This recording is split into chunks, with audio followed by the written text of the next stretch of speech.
Okay, hello. My name is Madison Salati, and the vulnerable population that I decided to do this presentation on is individuals with eating disorders. So, an eating disorder is an eating behavior that negatively affects your health. Some eating disorders include anorexia nervosa, bulimia nervosa, binge eating disorder, rumination disorder, avoidant/restrictive food intake disorder, and other unspecified eating disorders. So, when talking about the size of this population, I wasn't able to find every single statistic that was called for, but I felt good about the statistics I was able to find.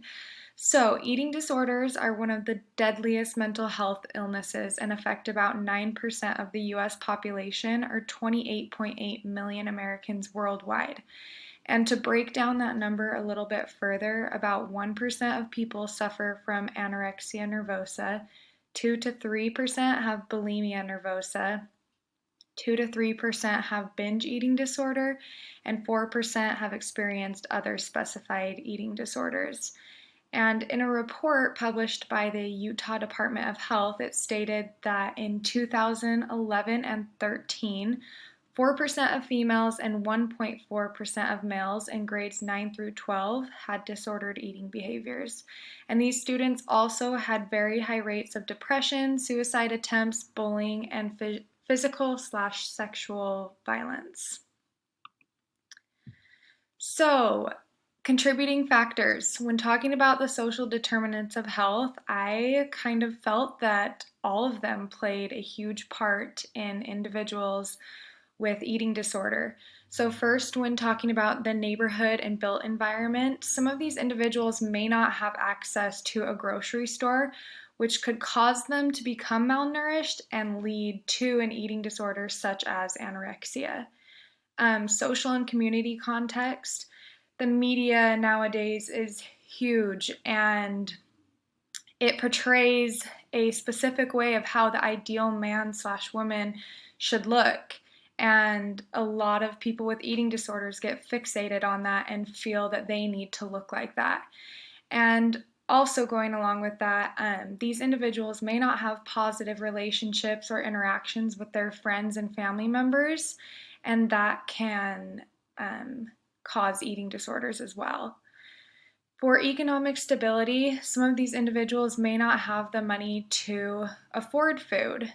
And then for education access and quality, some people just don't have the proper education about eating disorders. They might have one and not even know that they do have one. And they also might not have proper education about how to properly nourish their body, and they don't really realize what they are doing to their body and the effects that it can have. And then I don't have on here healthcare access and quality. However, if they do have poor access to healthcare and quality, there is a potential that their eating disorder won't be diagnosed. And healthcare professionals can also lack resources, and diagnosing eating disorders can be super hard.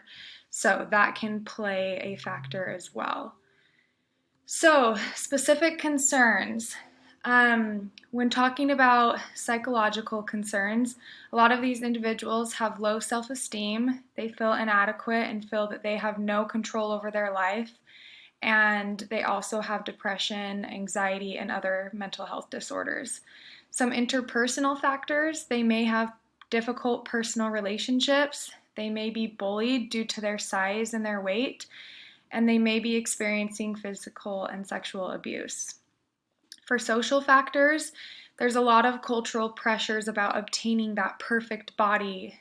There's also a narrow definition of the weights and shapes that men and women need to be. And also, with social factors, they tend to focus on their physical appearance over those inner qualities and strengths that they have. And then lastly, biological factors. They may have some off-balanced biological chemicals in their brain. And then genetics also plays a role in here too, because eating disorders can run in families. So, what is the root cause of those with an eating disorder? I feel like there's a lot of root causes that could be talked about, but one that I felt was a big root cause for this specific population is the fear of being judged. So, for adults experiencing an eating disorder, while genetics and psychological and emotional health may be the root cause of their eating disorder, it's likely that the fear of being judged is one of the root causes of their health disparities. And the patient may be afraid that the doctor might shame or judge them, so they won't share any information with them or they won't even seek any health care. And this makes it super difficult for the eating disorder to be treated in general. So, other contributing factors, when talking about Maslow's hierarchy of needs, when I looked at the triangle of needs, I felt that the individual, like none of the needs were being met for the individual. When looking at the psychological needs, this is truly the foundation of Maslow's hierarchy. And if you are restricting food and water intake, then your body simply cannot function. You cannot move up the tier if we are at the foundation right there and we are not allowing our bodies to have that food and water. Going to safety and security, a big one is emotional safety. When talking about love and belonging, this is a big stress area for those with eating disorders. Many times they'll completely remove themselves from the lives of others because they're embarrassed or they have a fear that family or friends are going to judge them. For esteem, many people with eating disorders don't have good self-esteem, and this could be the reason that they got the eating disorder in the first place. And then self-actualization, individuals with eating disorders may feel like they don't have a purpose or potential in this life.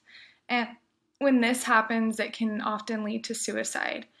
So essentially, these individuals are not very functional, and that is what makes them so vulnerable. So, likely health outcomes, there's many different outcomes related to health when it comes to eating disorders, but some have to do with the cardiovascular system, the gastrointestinal system, the neurological system, the endocrine system, and many others. So, when talking about communicable diseases or infections, this specific population does not have an increased risk of communicable diseases or infections. When talking about non-communicable diseases or infections, poor physical fitness is one which is specifically related to bulimia and binge eating disorder, and this can lead to type 2 diabetes, obesity, and cardiovascular symptoms. And those with an eating disorder also have an increased risk for mental health disorders such as anxiety, depression, OCD, and panic disorder. For the poor physical fitness, to help prevent/manage these conditions, they can use CBT, diet therapy, and physical activity. And for the mental health disorders, CBT and different medications. So self-care/self-harm, these individuals are definitely at risk for both. So first, talking about a self-care deficit. So without proper nutritional intake, you're not able to take care of yourself physically, mentally, and emotionally. And eating disorders can completely change your feelings, your mood, your behavior, your everyday thoughts, and you can't take care of yourself.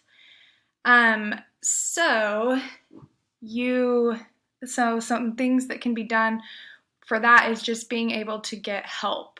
And then with self-harm, you have a high risk for self-harm behaviors such as cutting and suicide, a high risk for hospitalization, and obviously all the harmful physical effects that come along with eating disorders. And what can be done to mitigate this harm is early intervention and helping those with an eating disorder get the professional help that they need. Lastly, at risk for harm by/to others, the one thing that I was able to find was a lot about bullying. They face the risk of being bullied by their peers, and this can have lasting impacts on their mental and physical health and lead to mental illnesses such as depression and anxiety.